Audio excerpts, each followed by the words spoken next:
Hey guys, Dr. Mike Israetel here for Renaissance Periodization and Trifecta, coming up with this next video in our series of nutritional priorities for health. Not the same thing as performance in sport or body composition, similar, but some key differences.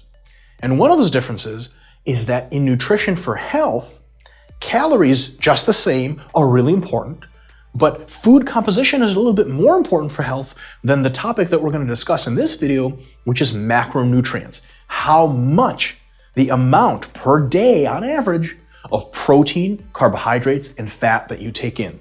That does impact your health, but we rank it as a smaller percentage, maybe, around 10% or something like that of the total health and diet picture, than for food composition, which we rank actually higher, maybe 20% in the health continuum. So first of all, macro amounts, why do they matter, right? Why do we have to concern ourselves with eating a certain number of macronutrients per day? Well, here's the deal.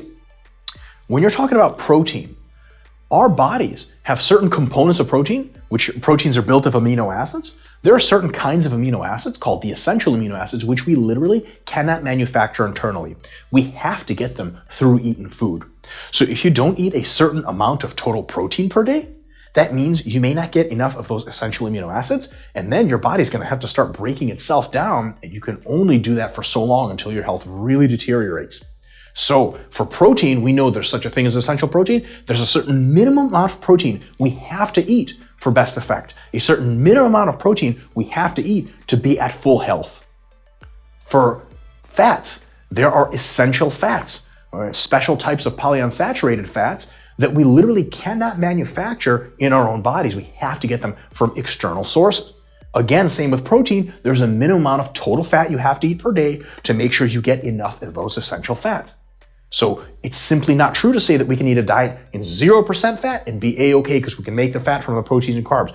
Oh, we can make most kinds of fat from protein and carbs, but not all the kinds. So we have to have a certain amount of dietary fat coming in, a minimum macronutrient amount for fat. Now, what about carbs?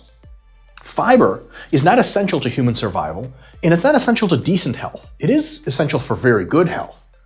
And fiber is pretty much the only way it comes in is through other carbohydrate sources.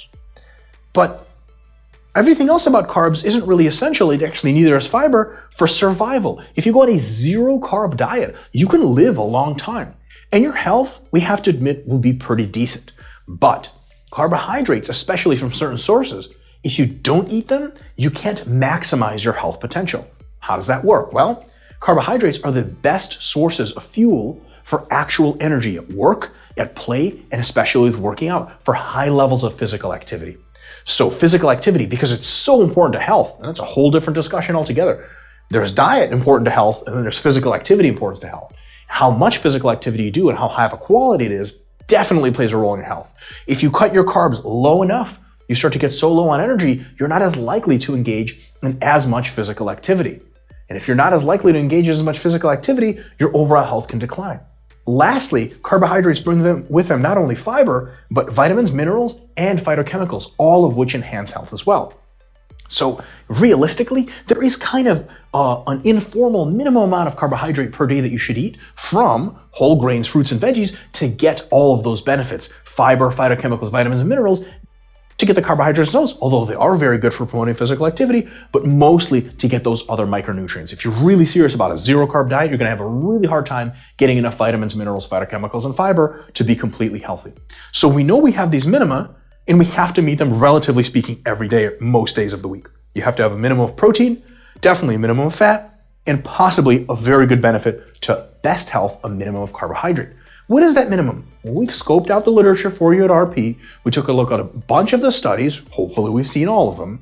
On average, as a rough figure, we can comfortably say that about 0.3 grams of protein, 0.3 grams of fat, and 0.3 grams of carbs per pound of body weight per day is a very good minimum baseline. So what does that mean in real world terms? If you weigh 200 pounds, you probably need at least 60 grams of protein per day. Some of us eat that per meal, I know I do, to stay at your optimum health. Anything above that, totally cool. If you have no kidney disease or a couple of other weird medical conditions, if your doctor says you're mostly healthy, you can probably eat as much protein as you like so long as it doesn't push out the other nutrients and be totally fine. So anything from 60 grams and above for a 200-pound person is okay. Remember, 0.3 per gram per pound of body weight per day. For fats, again, it's 0.3 is that figure. It's also 0.3 for carbs. So for fats, 60 grams of fat per day minimum is a pretty good bet. Can you go lower than that? Probably, but things might get fishy and you have to really get your sources correct. So on average, if you have at least 60 grams of fat per day coming in as a 200-pound person, for a 100-pound person, it's only 30 grams of fat, you're gonna meet those minimums, you're gonna get enough essential fats, and anything above that, so long as it doesn't push out the other sources, is just fine. Lastly, for carbohydrates, to get all of your vitamins, minerals, phytochemicals, and fiber, again, that 0.3 is probably a pretty good minimum range. Now, source matters. It can't be 0.3 and you're taking it only as Gatorade and get 0 vitamins, minerals, phytochemicals, and fiber. If it's whole grains, fruits, and veggies, and you get only, let's say, 60 grams of carbs if you're a 200-pound person, that should be enough as a minimum for good health. Now, there are a couple of implications there. Number one implication is when vegans or vegetarians say, listen, meat is absolutely terrible for you, too much protein is terrible for you, almost certainly they are wrong. But we take the other approach. Primal people or very, very committed paleo people, not most, just some of the really ardent supporters that maybe have gone the wrong direction, say, listen, if your diet isn't mostly meat, if you eat way too many carbohydrates, you're gonna be in health trouble. Well, vegans and vegetarians are some of the healthiest people on the planet ever studied, and they're consuming sometimes 70% of their calories as carbohydrates. I mean, how could carbohydrates be so poisonous in high amounts if it was in fact, how could that be the case? All these vegans and vegetarians walking around, they're healthier than most other people.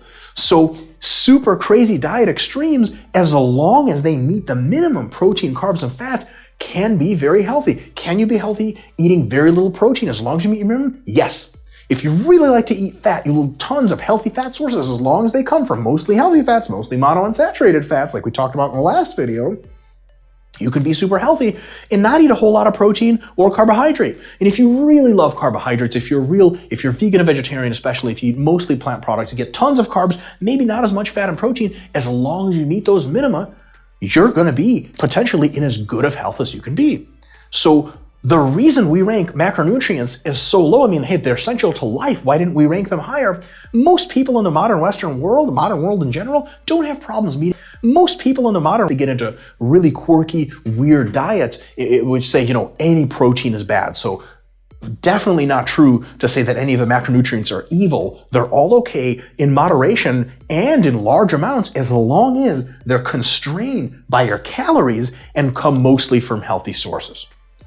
So this section really does promote, in this chapter in the book, if you're curious for more information, really does say something very interesting about our diet and health landscape and explains, I think, pretty well, why is it that, some people say, meat is really good for your health and carbs are really bad, and a ton of them are in great health and great shape.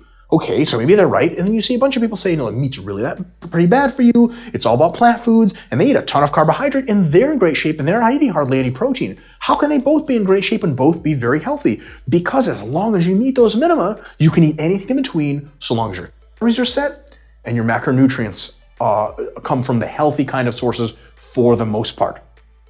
Thanks for tuning in. Next time, we'll talk about nutrient timing.